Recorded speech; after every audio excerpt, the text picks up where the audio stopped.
Corona संक्रमण के बीच BHU में होने जा रही एंट्रेंस एग्जाम के विरोध में कांग्रेस नेता आलोक प्रताप सिंह ने सरकार पर निशाना साधा है। देखिए क्या कुछ कहा है उन्होंने। जिस प्रकार से कोरोना की महामारी, कोरोना का संक्रमण पूरे देश में निरंतर बढ़ता चला जा रहा है और कहीं ना कहीं हम उसको काबिज करने में, उस पर कंट्रोल पाने में विफल नज़र आ रहे हैं। हर रोज़ हर दिन एक नए दिन के साथ हम नया रिकॉर्ड बना रहे हैं। कोरोना महामारी में कुछ दिन में हम दूसरे सबसे प्रभावित संक्रमित देश का हिस्सा बनने जा रहे हैं और उसके बावजूद जिस प्रकार से छात्रों के ऊपर उन पे दबाव डालने का काम किया जा रहा है, उनकी स्वास्थ्य को ताक पे रख के, उनके भविष्य को ताक पर रख के सरकारें और शासन प्रशासन के लोग निरंतर पेपर करवाने का दबाव बना रहे हैं। ये साफ जाहिर कर रहा है कि जिस हालत से हमारा देश आज गुजर रहा है, किसी भी कीमत पर हम इतने खतरनाक समय में अपने छात्रों का, उनका जो स्वास्थ्य है, उनका जो भविष्य है, वो खतरे में नहीं डाल सकते हैं। जिस प्रकार से पूर्व में उत्तर प्रदेश के अंदर बीएड की परीक्षा हुई, 4 लाख से ज़्यादा छात्र बीएड की परीक्षा में भाग लेने पहुँचे। पूरी तरह से जो गाइडलाइंस का उल्लंघन है, प्रशासन की तरफ से कोई भी व्यवस्था छात्रों के लिए नहीं की गई। एक भेड़ चाल के लिए की तरह छात्रों को आंका जा रहा है।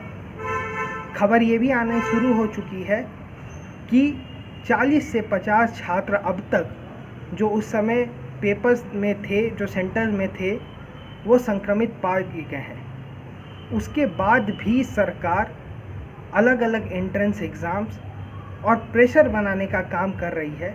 छात्रों के स्वास्थ्य के साथ जो मजाक किया जा रहा है, उनके भविष्य के साथ जो मजाक किया जा रहा है, वो कदापि स्वीकार नहीं है। सामने ये आया है कि जिस तरह से बीएचयू में एक प्रेस्टीजियस यूनिवर्सिटी मानी जाती है बीएचयू, और उसमें एंट्रेंस एग्ज़ाम के लिए पूरे देश से छात्र आते हैं। लाखों छात्र बीएचयू में आते हैं एंट्रेंस देने। उनका एक सपना होता है कि बीएचयू के अंदर उनको एडमिशन मिले, पर आज जहाँ तक हम समझ पा रहे हैं, देख पा रहे हैं, कोई भी यातायात व्यवस्था पूरे देश में कहीं पे भी उपलब्ध नहीं है जो कि छात्रों को सेंटर्स तक पहुँचा पाए।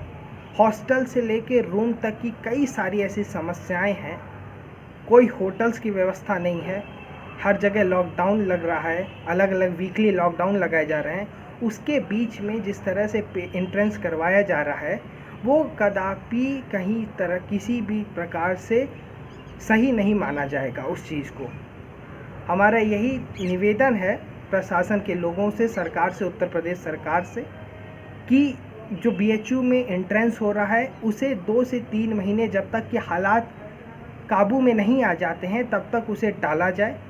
अन्यथा कोई ऐसा माध्यम निकाला जाए ऑनलाइन के थ्रू जिससे वो परीक्षाएं करा सकें, जिससे एंट्रेंस हो सके, ताकि जो विश्वविद्यालय का भी प्रोसेस है उसमें भी कोई दिक्कत ना आए, उसमें भी कोई गड़बड़ी ना हो, विलंब ना हो, और जो बच्चों का भविष्य है, जो उनका स्वास्थ्य है, वो भी सुरक्षित रहे।